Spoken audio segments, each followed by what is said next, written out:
श्री संभाजी महाराज, पुण्यश्लोक Ahilyadevi Holkar, doctor Babasaheb Ambedkar, Mahatma Jyotiba Phule, Savitribai Phule, Raje Umaji Naik, Annabhau Sathe या सर्वांना मी विनम्र अभिवादन करतो। तुम्हा सर्वांना हिंदू नववर्षाच्या गुढीपाडव्याच्या मनापासून खूप खूप खूप शुभेच्छा देतो। नवीन वर्ष आहे, आपण संकल्प करायचा असतो आणि अशा शुभ दिनी एक चांगला संकल्प करण्यासाठी की घुसखोरांना हकलून लावायचं आहे, घुसखोर मुक्त महाराष्ट्र करायचा आहे, हा क्रांतिकारी संकल्प करण्यासाठी इतक्या मोठ्या संख्येनं सणाच्या दिवशी तुम्ही उपस्थित आहात। तुम्हा सर्वांना मी मनापासून धन्यवाद देतो, तुमचं अभिनंदन करतो, तुमचा आभार व्यक्त करतो। तुम्हा सर्वांना मार्गदर्शन करण्यासाठी महाराष्ट्राचा सुपुत्र जो कायम दिल्लीमध्ये असतो, अखंड हिंदुस्थानामध्ये हिंदू धर्माचं रक्षण, संरक्षण आणि जागृती करण्याचं काम करतोय, असे श्री डॉक्टर सुरेश चव्हाणके साहेब हे आवर्जून आपल्याला मार्गदर्शन करण्यासाठी आलेले आहेत। आपल्या सर्वांचे नेते गेल्या अनेक वर्षांपासून हिंदू धर्माच्या जागृतीसाठी सातत्यानं प्रयत्न करतायत।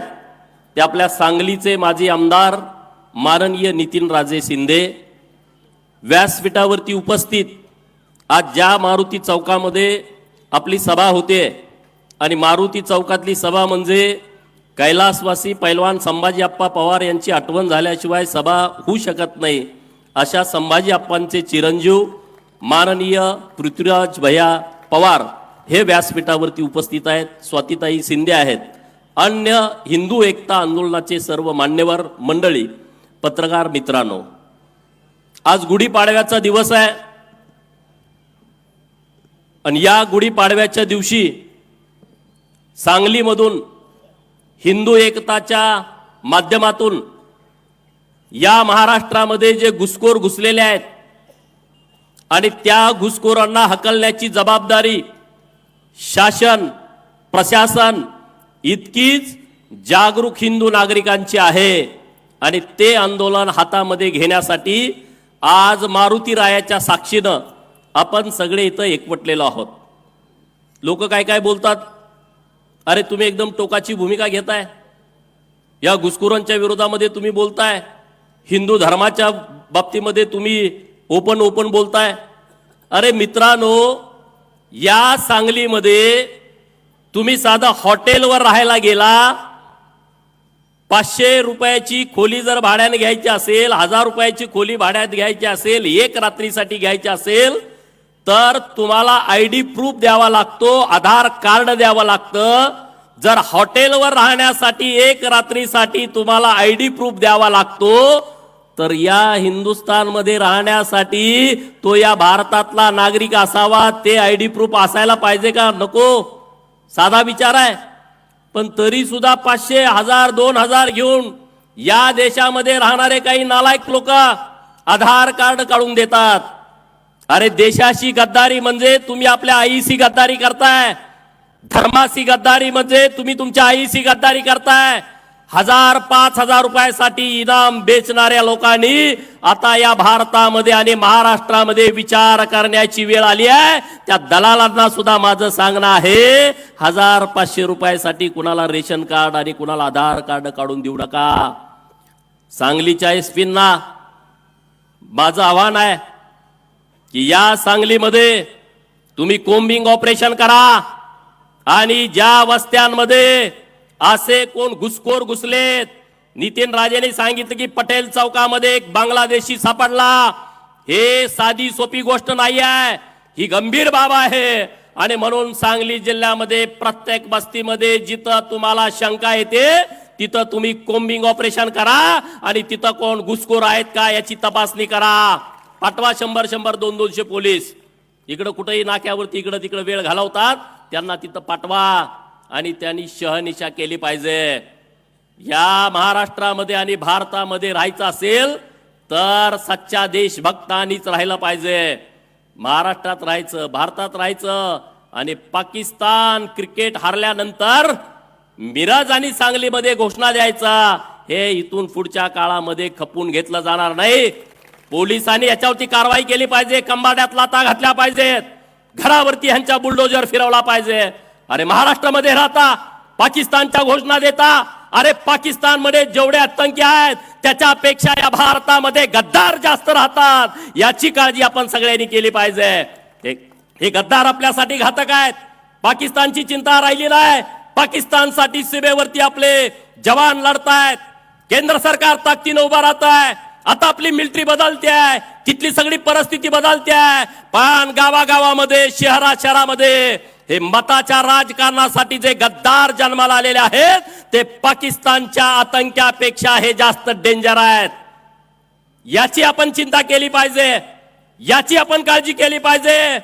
अरे तिकडा गाझामध्ये हमास आहेत, पाकिस्तानमध्ये इसिस आहे, तिकडे इराण इराकमध्ये तालिबानी आहेत. तसे या देशामध्ये काँग्रेसी त्याच विचाराची लोक आहेत.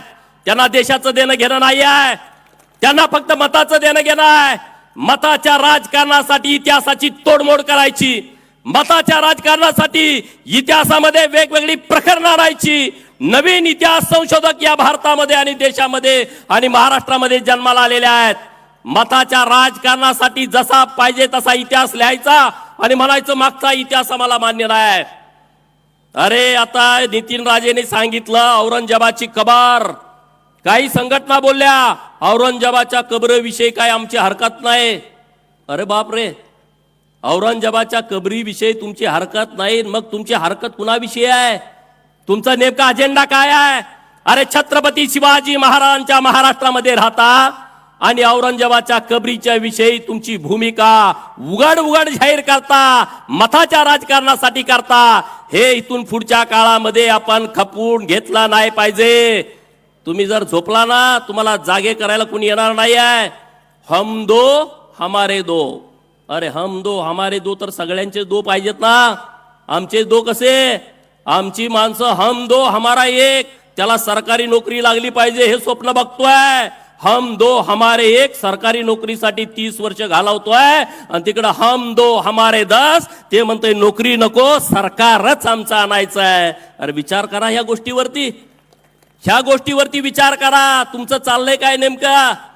मला काय काय लोक बोलतात हिंदुत्ववादी विषयावरती. मला जेव्हा मी भूमिका मांडतो तेव्हा लोक मला म्हणतात, अरे तुम्ही धनगर समाजाच्या आरक्षणाची भूमिका मांडता, तुम्ही जातीच्या आरक्षणाची भूमिका मांडता, परत म्हणतात तुम्ही ओबीसीच्या आरक्षणाची भूमिका मांडता, ओबीसीच्या आरक्षणावरून बोलता. मी त्यांना सांगितलं, अरे होय, जेव्हा जातीच्या आरक्षणाचा विषय येतो तेव्हा मी धनगर आरक्षणाची भूमिका मांडतो. जेव्हा ओबीसीच्या आरक्षणाचा, त्यांच्या संरक्षणाचा विषय येतो तेव्हा ओबीसीची भूमिका मांडतो. पण जेव्हा धर्माचा विषय येतो तेव्हा मी हिंदू धनगर असतो. जेव्हा धर्माचा विषय येतो तेव्हा मी हिंदू माळी असतो, तेव्हा मी हिंदू रामोसी असतो, तेव्हा मी हिंदू बेरड असतो, तेव्हा मी हिंदू मराठा असतो, तेव्हा मी हिंदू चांभार असतो, तेव्हा मी हिंदू कोळी असतो, हिंदू कोष्टी असतो, हिंदू वडार असतो, हिंदू गोसावी असतो, हिंदू डवरी असतो. जेव्हा जातीचा विषय असेल तेव्हा जातीच्या हक्काची लढाई लढू, पण जेव्हा देशाचा आणि धर्माचा विषय येईल तेव्हा आम्ही सगळे एक असू आणि एका ताकदीनं समोर जाऊ, एका ताकदीनं पुढे जाऊ. संविधानानं आपल्याला अधिकार दिलेले आहेत, ते अधिकार, ते हक्क, ते सगळ्यांना मिळाले पाहिजेत. त्याच्यामध्ये कुणाची घुसखोरी होता कामा नये. परंतु जेव्हा देशाचा विषय येईल, जेव्हा हिंदुत्वाचा विषय येईल तेव्हा आम्ही सगळे सोबत असू. म्हणजे जो हिंदू मुसलमान या महाराष्ट्रामध्ये आणि देशामध्ये राहतो आणि जो देशभक्त आहे तो सुद्धा आमचा सच्चा जिवलग साथी आहे, त्यांच्यावरती आम्ही तितकंच प्रेम करू. अरे हे हिंदुस्थान आहे, या हिंदुस्थानामध्ये देशभक्त, राष्ट्रभक्त APJ अब्दुल कलाम या देशाचे राष्ट्रपती झाले आणि त्याच राष्ट्रपती APJ अब्दुल कलामांनी शीख धर्मीय मनमोहन सिंगांना पंतप्रधान पदाची शपथ दिली, ते पण हिंदू बहुल राष्ट्रामध्ये. अशा राष्ट्रामध्ये आम्ही राहतो जो देशावरती प्रेम करतो, त्यांची आम्ही बाजू लावून धरतो, त्यांच्या पाठीशी ठामपणे उभं राहतो. पण क्रिकेटमध्ये हरला म्हणून पाकिस्तान जिंदाबाद म्हणला तर त्याच्या कंबाड्यात लाथा घातल्याशिवाय आम्ही शांत बसणार नाही. त्याच्यावरती आमची भूमिका ठामपणे लावून धरू. ही भूमिका पण घेतली पाहिजे. अरे घुसखोरीचा एवढा मोठा विषय आहे. मुंबईमध्ये काय परिस्थिती असेल, पुण्यामध्ये काय परिस्थिती असेल. परवा तुम्ही बघितलं देवाभाऊंच्या नेतृत्वात, आमदार महेश दादांच्या नेतृत्वात 890 एकरातला अतिक्रमण हटवला. ते अतिक्रमण कुणाचं होता? 2 नंबर धंदे करनेवाले, बांगलादेशातून आलेले. अरे अखंड हिंदुस्थानामध्ये सर्वात मोठी कारवाई झाली असेल. सगळे 2 नंबर धंदे करणारे, गुंडगिरी करणारे, जेवढे जेवढे या राष्ट्रामध्ये बाहेरची लोक तिथं लपायला यायचे, केसेस झाल्याच्या नंतर तो अख्खा अड्डा उद्ध्वस्त करून टाकला. कुणाचंही धाडस झालं नसतं हे करायचं, परंतु ही सरकारनं भूमिका ठामपणे घेतली. नितीन राजे परवा मुंबईमध्ये आले होते. नेहमी येतात, नेहमी ते आमच्याकडे बाजू मांडतात, विषय लावून धरतात. परवा आले विधान भवनामध्ये आणि मला म्हणले की ही तुम्ही भूमिका मांडली पाहिजे. मी नितीन राजेंना म्हणलं मी तर भूमिका मांडेन, पण तुमचं काम गेली अनेक वर्ष या विषयामध्ये आहे. तुम्ही स्वतः त्या विषयावरती भूमिका मांडली पाहिजे. मुंबईच्या पत्रकार मित्रांना नितीन राजेंची ओळख करून दिली. एक तास त्यांच्या मुलाखती महाराष्ट्राच्या समोर आल्या आणि तेव्हा महाराष्ट्राला कळालं की या माणसानं प्रतापगडावरचं अतिक्रमण हटवण्यासाठी या आयुष्यातली 20-25 वर्ष वाया घालवलेत. 20-25 वर्ष वेळ देणं हे कुणाचं येड्या गावाळ्याचं काम नाही. आम्ही म्हणतोय मारुती चौकात आम्ही आलो तर आम्हाला काय मिळेल? बोर्डावर फोटो लागला, आम्हाला काय मिळेल? एखादा माणूस 20-20 वर्ष, 25-25 वर्ष एका आंदोलनासाठी त्यांचं आयुष्य अर्पित करतो. ही साधी सोपी गोष्ट नाही आहे. आणि म्हणून तुम्हा सगळ्यांना माझी विनंती आहे. सुरेश के साहेब आज आलेले आहेत. अखंड देशभर ते फिरतात, अखंड देशामध्ये हिंदूंच्या बाबतीमध्ये भूमिका मांडतात. आपल्या महाराष्ट्रातला सुपुत्र आहे. आपल्या सर्वांना त्यांचा अभिमान आहे.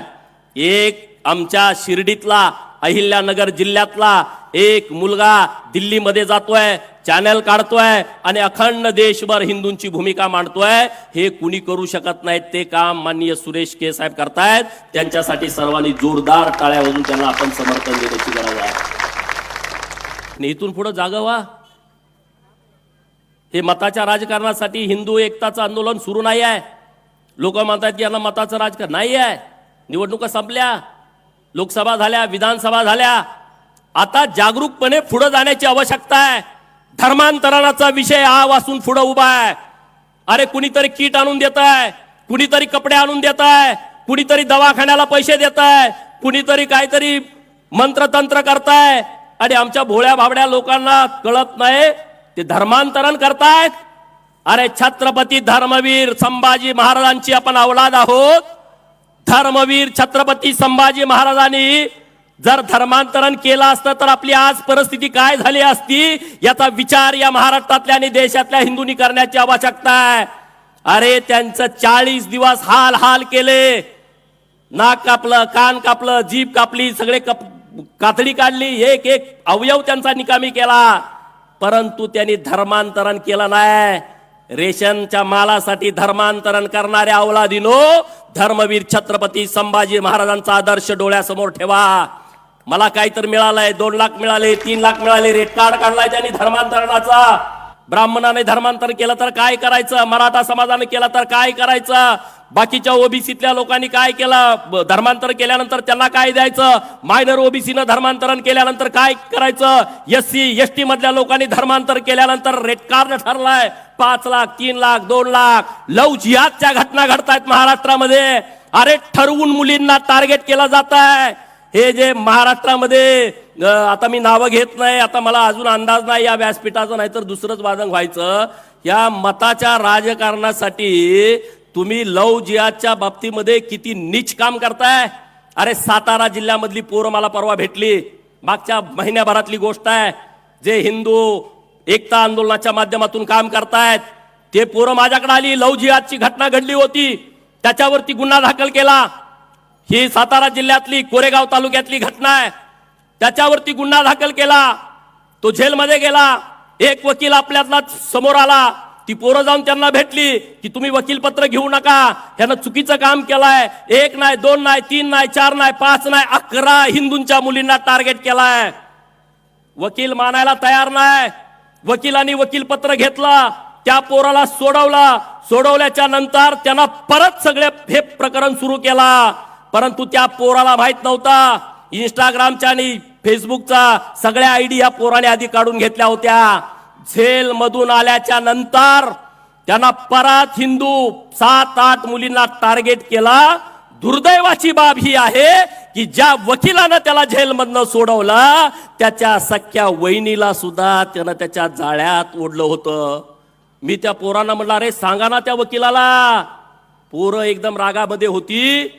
ते पोरं म्हणली, नाही त्याला कळालं पाहिजे की तू हे चूक केल्यानंतर आज तुझ्या घरामध्ये घुसलंय. 1 नाही 2 नाही 3 नाही अशी हजारो प्रकरणं सुरू आहेत. हजारो प्रकरणं सुरू आहेत. आपल्या मुली घरामध्ये सुरक्षित नाहीत. त्यांना पोरं जन्माला घालायचं यंत्र म्हणून बघितलं जात आहे. हे सगळ्यात मोठं दुर्भाग्य आहे. हे सर्वात मोठं दुर्दैव आहे. आणि म्हणून माझी मुलगी कुठं जाते, कॉलेजमध्ये जाते, तिचं मित्र कोण आहे, तिची मैत्रीण कोण आहे, तिला मोबाईल कुणी दिला, तिचं व्हॉट्सअप वरती ग्रुप मध्ये कोण ऍड आहे, तिच्या फेसबुक वरती कोण मित्र आहे, हे तुम्ही चेक करा. याची काळजी घ्या. ही जर काळजी घेतली नाही तर आज आपण टीव्ही वरती बघतोय, पेपर मध्ये बघतोय, ते उद्या आपल्या घरामध्ये येऊ शकतं. ह्याची चिंता, ह्याची काळजी घेण्याची नितांत गरज आणि आवश्यकता आहे. आम्ही कुणाच्या विरोधामध्ये नाही आहे. आम्ही कुठल्या धर्माच्या विरोधामध्ये नाही आहे. आम्ही कुठल्याही स्वातंत्र्याच्या विरोधामध्ये नाही आहे. अरे परंतु जर कुणी टार्गेट करून हिंदू धर्म बदनाम करण्याचं, हिंदू धर्मातल्या लोकांना टार्गेट करण्याचं, आमच्या हिंदू मुलींच्या वरती चुकीच्या पद्धतीनं नजर ठेवण्याचा आणि धर्मांतरण करण्याचा जर कोणी प्रयत्न करत असेल तर आम्ही सगळ्यांनी पेटून पुढे येऊन उठला पाहिजे आणि ह्या सगळ्या गोष्टीला ठामपणे विरोध केला पाहिजे. केला पाहिजे की नाही केला पाहिजे? परवा मागच्या महिन्यामध्ये पटवर्धनजी मला भेटले, नितीन राजे आणि दोघं स्वातीताई, सांगलीमध्ये राम मंदिर चौकामध्ये राम मंदिराच्या नावानं चौक उभा करायचा आहे, शिल्प उभा करायचं आहे. आणि सांगलीचे SP साहेब म्हणतायत की काहीतरी गोंधळ उडेल. आता सांगलीमध्ये राम मंदिर चौकामध्ये रामाचं शिल्प नाही उभा करायचं तर मग करायचं कुणाचं? अरे बाबरी मशिदीच्या जाग्यावरती राम मंदिर झालाय तर सांगलीच्या राम मंदिर चौकामध्ये सुद्धा श्री प्रभू रामचंद्राच्या नावानं तिथं सुशोभीकरण झालं पाहिजे. सांगली SP महोदयांना माझी विनंती आहे की ते खालचे कोणी PIB आहेत त्यांचं जास्त ऐकू नका. ते वेगळ्या विचारधारेचे आहेत. ते फक्त पगारासाठी शासनामध्ये आहेत. त्यांचा अजेंडा पूर्णपणे वेगळा आहे. त्यांना जरा सांगा, नाही तर लोक कंबारड्यात त्यांच्या म्हणजे जाऊ द्या तो विषय. तर तुम्ही व्यवस्थितपणे तुम्ही द्या परवानगी. अन्यथा आम्हाला, मी सत्ताधारी पार्टीचा आमदार असलो तरी मला सांगली SP कार्यालयावरती या सांगली जिल्ह्यातल्या हिंदूंना घेऊन मोर्चा काढायला लागेल. तो काढायची वेळ येऊ देऊ नये. बरोबर ना? श्रीराम मंदिर चौकात झालं पाहिजे का नाही सुशोभीकरण? कोणाला वाटतंय हात वर करा. हे जरा दाखवा साहेबांना. सांगलीच्या झालं पाहिजे ना? 100% झालं पाहिजे. आणि त्यामुळं मी आता तुमचा जास्तीचा वेळ घेत नाही. सुरेश के साहेबांना मलाही ऐकायचं आहे. त्यांचं एवढं मोठं काम आहे. नितीन राजे, पृथ्वीराज भैया, तुम्ही खूप चांगल्या पद्धतीने हे काम करताय, अनेक वर्षांपासून काम करताय. आम्ही सर्वजण या कामामध्ये तुमच्या सोबत आहोत. राजकारणाचा विषय बाजूला ठेवून जेव्हा जेव्हा हा विषय पुढे येईल तेव्हा तेव्हा हा गोपीचंद पडळकर छातीचा कोट करून तुमच्या सोबत आणि तुमच्या पुढे असेल. त्याची चिंता करण्याचं कारण नाही आहे.